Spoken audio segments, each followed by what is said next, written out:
52 কোটি টাকা ঘুষ নেয়ার অভিযোগে সাবেক ভূমিমন্ত্রী সাইফুজ্জামান চৌধুরী জাবেদ সহ 10 জনের বিরুদ্ধে মামলা করেছে দুদক।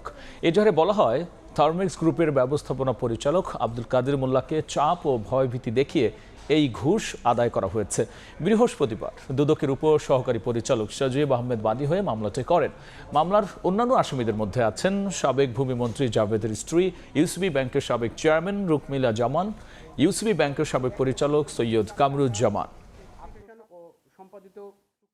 চাপ ও ভয়ভীতি দেখিয়ে 52 কোটি টাকা উৎকোচ বা ঘুষ গ্রহণ বাবদ